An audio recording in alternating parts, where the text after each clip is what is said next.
Alright, welcome back everybody. This is going to be the final video before drywall starts going up, because last week we had our inspection and everything passed, so now we're moving on to the next phase of the project, which is to get drywall up and start doing trim work and all the finishings moving along. This is it's an exciting point. It's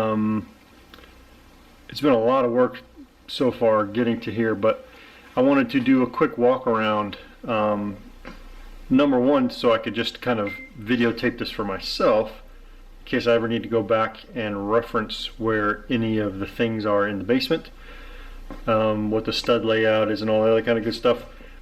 And also I wanted to point out for you, if you were following along and you had questions about passing county codes and all that kind of stuff, I actually had two inspections. The first one actually I did not pass, mainly because I'm a do-it-yourselfer and I just was unaware that I needed to have some of the things finished in the bathroom. I needed to actually have the shower valve plumbed in. I had the lines run but didn't actually have the shower valve plumbed in. And I also needed to have the shower pan liner installed with 2 inches of water standing in it. So those were things that I was unaware of. One of the other things is the inspector actually wanted to see more fire blocking, more horizontal fire blocking, that is, around the walls. Let's start with that. I'll flip the camera around and kind of point things out that the inspector wanted me to actually do, so that way you can see that as well. It's hard to see because of the lighting is pretty dull down here. It's a little bit of an overcast day, but some of the fire blocking, so this was all the vertical fire blocking, which they were happy with. And the fire blocking, because this is a soffit, I actually fire blocked below the soffit. So it actually goes all the way around, and I even did all, the spray foam all the way sealing, even way back in there, you can see, to the OSB that I put in all the way around.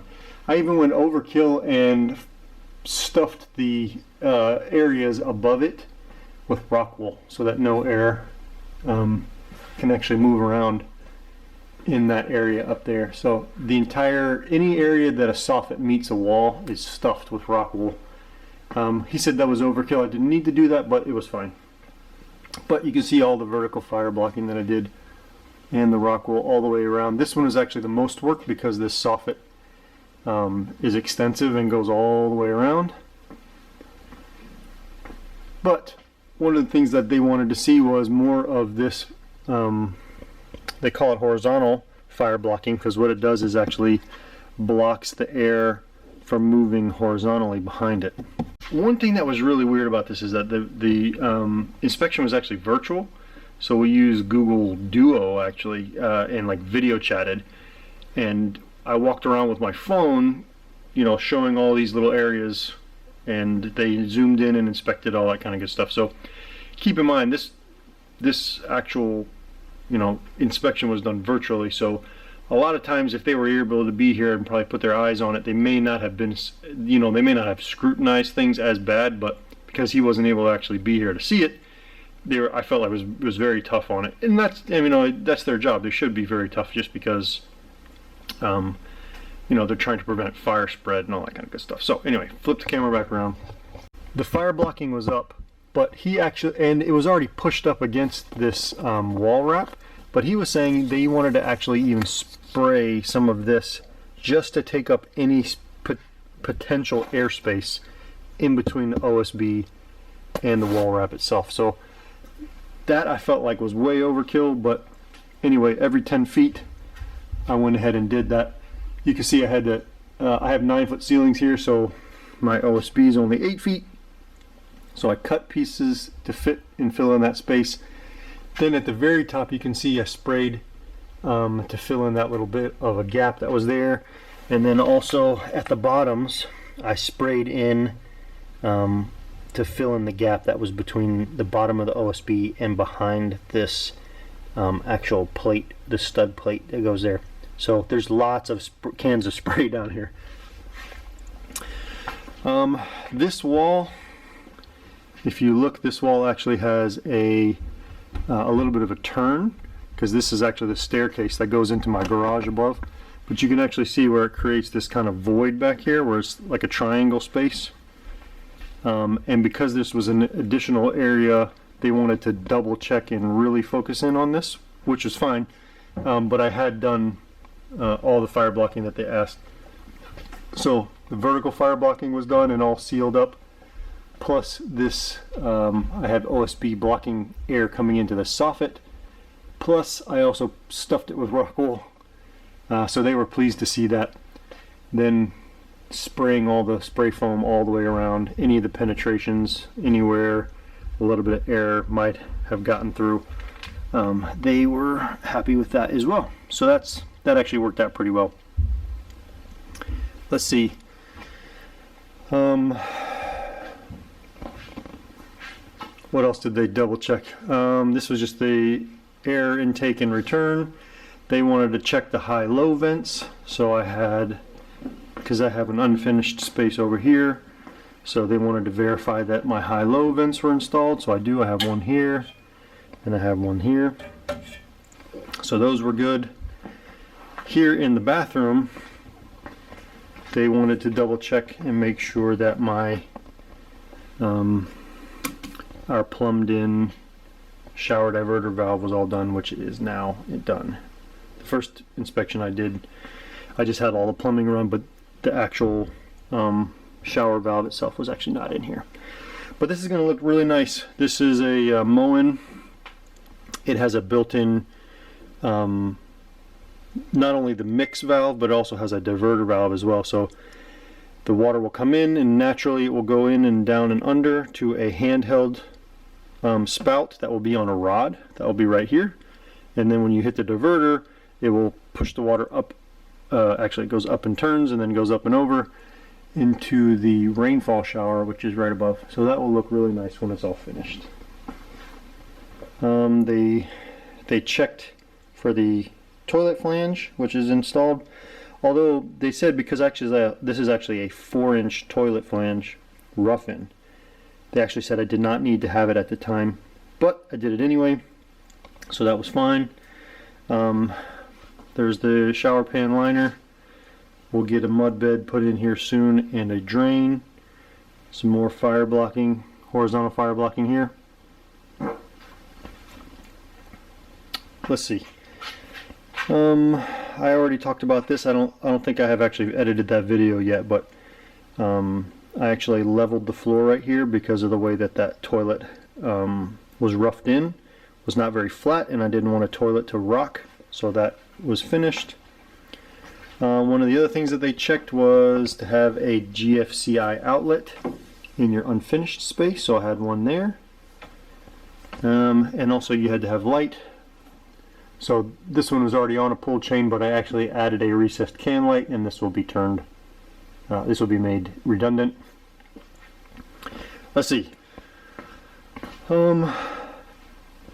Unfinished space, I already had there was already a GFCI outlet in here, so all I had to do was show them that.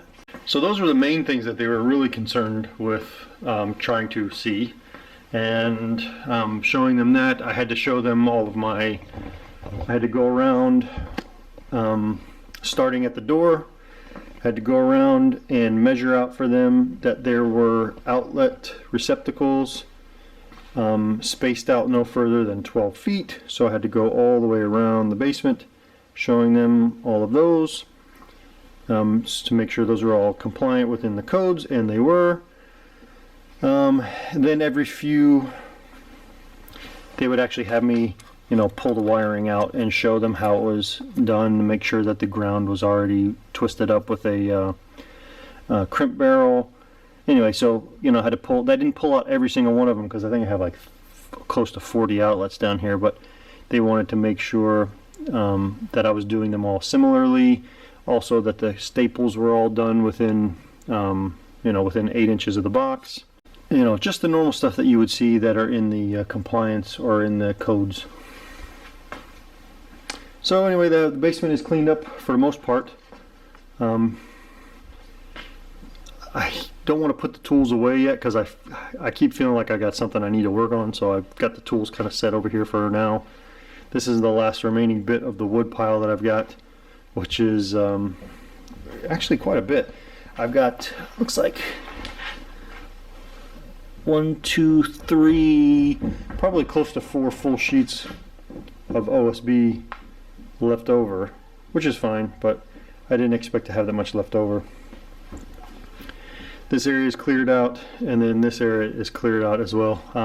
Today I'm supposed to be actually getting our drywall delivery, and I want to be able to have it so that they can actually come in and just drop the drywall here and kind of stage it, so that way they can then, you know, put it up in all of the other spaces out here. So that's pretty much it. Just a quick update to let you all, you know, that are following along, see where we are with the basement finishing process. I think in the next probably week I'll have all the drywall up and it'll look very different down here. I'm really excited. It's gonna be great. I'm looking forward to being able to utilize this space. What else? So the project has slowed down quite a bit because we are working on trying to figure out cabinetry for the bar, mainly for the bar area, which is over here. I think we have figured out that we're going to go with probably dark kind of stained wood cabinets with a white or a light colored quartz. I think we've decided to go quartz instead of granite. We have granite upstairs, but we don't we kind of like the uniformity of the quartz. It looks similar. It's about the same price. It's actually not any cheaper really, but we liked some of the colors that we could get in quartz that was lighter, or you know, even an off shade of white or something, and not have it be marble, which is a very porous stone, and we don't really want to deal with the upkeep of having to seal that all the time anyway. We think we have a good idea of what we're going to put in for the vanity in the bathroom, but what we also still need to figure out is flooring. Are we going to do tile where the bar is, but we also have this door that opens up to the outside, so do we do tile here and also there? Anyway, we'll have to figure that out. I like the idea of having carpet just because it's warmer, it's nice. The basement's kind of cold sometimes, and I like having carpet under my feet. But we also were looking at LVP. You know, write down in the comments below what you think we should put down here, if you have any recommendations of what's worked out in your basement for you. Which also leads me to the idea, I know the video is starting to get longer than I really wanted it to, but I think that's pretty much it, and I'm starting to ramble at this point. I don't want this video to keep going. But yeah, anyway, overall, good progress made. I'm very proud of myself for having never done anything like this before. And just want to also encourage you guys, if you are doing this at home and you're even considering doing this yourself, do it yourself. Save yourself a whole bunch of money. See you in the next one.